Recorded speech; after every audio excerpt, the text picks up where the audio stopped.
Right, I've come down to have a look at the plot, and I was thinking of harvesting some asparagus when I'd just seen Chris, who's got a plot further down the lane, and it was actually on Chris's plot that I saw some asparagus growing outside, and you were telling me to go for it and get some in, and I have done. And this is the second year, Chris, where I've decided that yes, it's ready to be harvested. But I wanted you to have a look at this. Is there anything unusual going on here? No, I think it looks really good. There's nothing wrong with it. It looks really healthy. Yeah. It's thick at the bottom. Yeah. It's a bit thicker than the others, but it's nothing, I won't worry about it at all.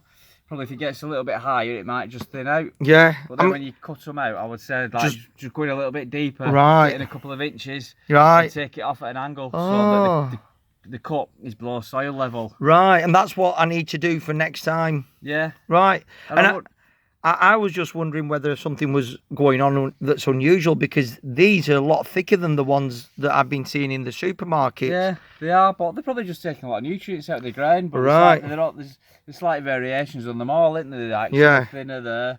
That one's thicker, that one's thicker. It is unusually thick, but I won't worry about it at all. Oh, these two that we had, they were fine to eat. Yeah, you can see that, yeah. Lovely. So you can see another one. Oh, up there, yeah, and they'll just keep coming up now to the longest day of the year, and then you start harvesting them then and let them recover. I remember you saying after the summer solstice, don't harvest anymore. Leave them be then.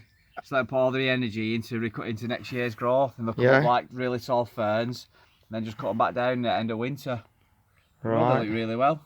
So I might pick a few today. As I say, this was my trial area after, you gave me a bit of advice about growing asparagus, and it's great. You don't get meals out of it, but it's fantastic as a accompaniment to other main courses. Yeah. It's a great seasonal vegetable as well, so it's a good thing to have because they're not the cheapest to buy, and it's great to have your own. Chris said he was just about to harvest some asparagus, so show us what you're doing then. Yeah, so just get a piece like that, it's just ready to go. So get underneath it a little bit. Yeah. And just cut it at an angle. And there you go. Wonderful. Then. And that test that you've just done there. That's the bit you eat, and that's the bit that goes in your compost bin. Does it? Yeah. All right. So that's a woody bit. That's nice and tender, nice and soft. Ah. There you go.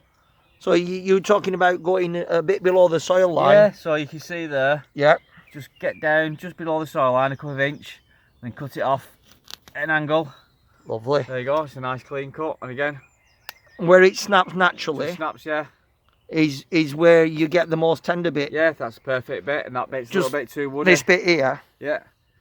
And so the other bit is going to be woody. That can be woody, yeah. It's firmer down the bottom. Right. I suppose you can make stock with it if you like, but I just put it in the compost bin. Okie dokie. Yeah, perfect. Well, thanks for that demonstration. No problem. Lovely. I'll leave you to crack on then. All right. Cheers. Nice one.